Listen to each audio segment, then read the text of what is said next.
Hey, what's up, guys? For those of you following along, I had a little bit of time and figured I'd give you an update on the hydroponic brassicas. I gave up on the idea of using vinegar as a pH down and went ahead and bought some General Hydroponics pH down. I did not check on the pH since I last posted a video.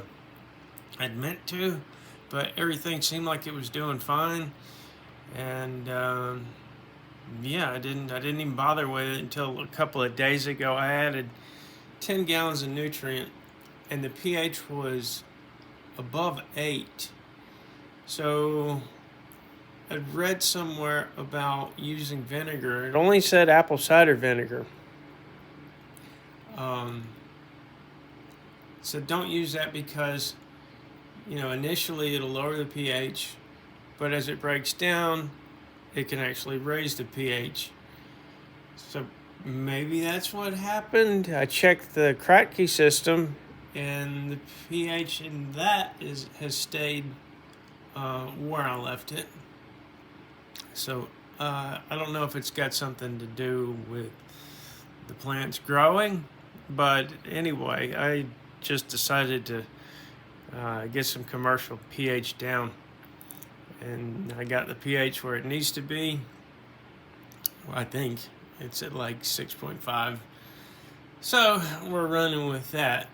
And also, I've been having an issue with aphids, and I've been trying to control those with diatomaceous earth.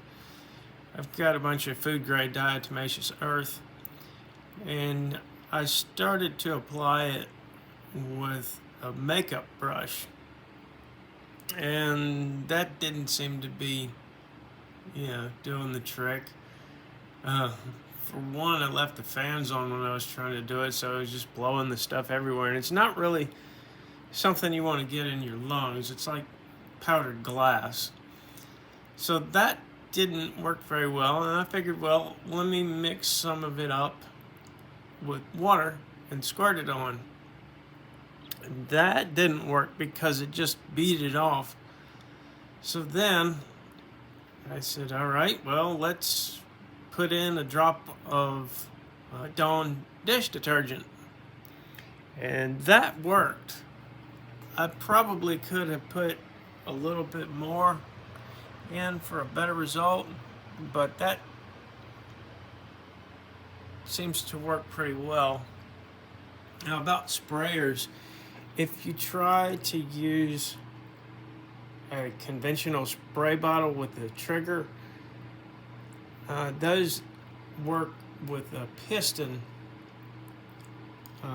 action, and trying to pump things like diatomaceous earth through that piston, it's going to score the wall that the piston seals to and quickly not work. So I was aware of that when I applied this, but I did not want to put it in a decent spray bottle before I tried it with just some crappy under the sink random spray bottle. So I did it with that, and I was able to spray these down, get them covered, and the ones over there in the Kratky system, and then it shit the bed on me. So if I continued this, I'm definitely going to use that type of sprayer. And some observations about the aphids.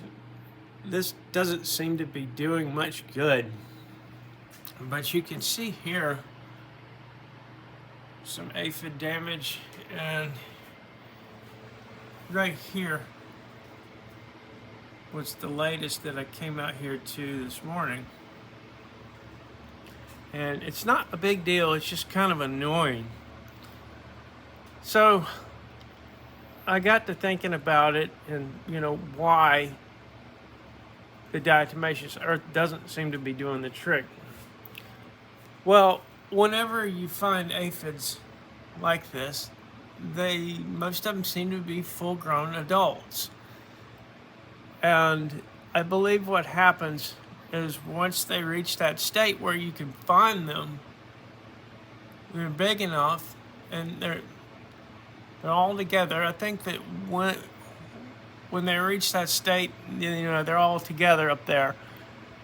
They mate, and then probably the females climb down the leaf and lay their eggs on new leaves. And the way these grow, I don't know if we can go up over here to see, but they curl over while they're immature leaves.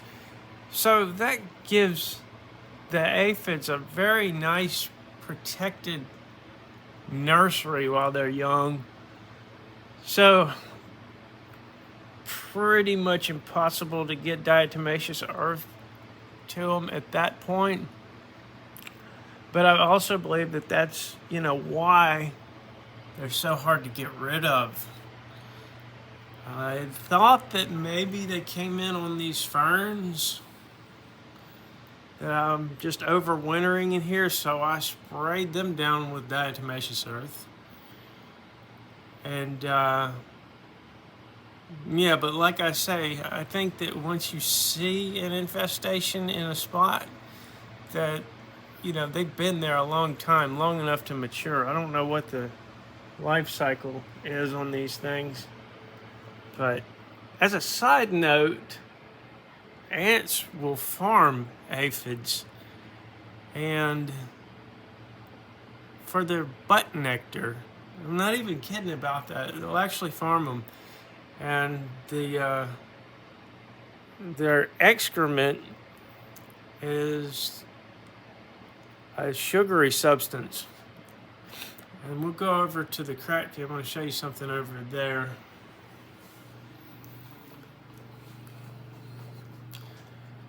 You can't see it anymore, but I've got some pictures I'll try to splice in here.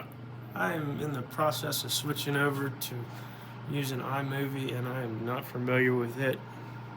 So it's a learning curve. But anyway, I noticed that there was this white powdery substance that looked a lot like sugar underneath these little aphid colonies. But as you can see, oh, there's one in there right now.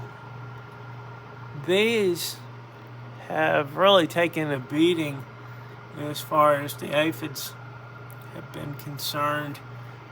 Yeah, I see more in there. So these are the Brussels sprouts. So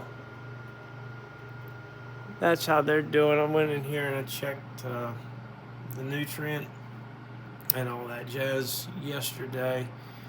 So, oh, that looks good. Now, if you're going to do this and you get one of these yellow toads, that yellow top is not good enough for preventing the light getting in there and growing algae. So if you do this, I would definitely recommend, a top that doesn't allow light through. I might switch it out. Probably won't end up doing that. I'm just seeing how these perform. These are about a week behind everything over there.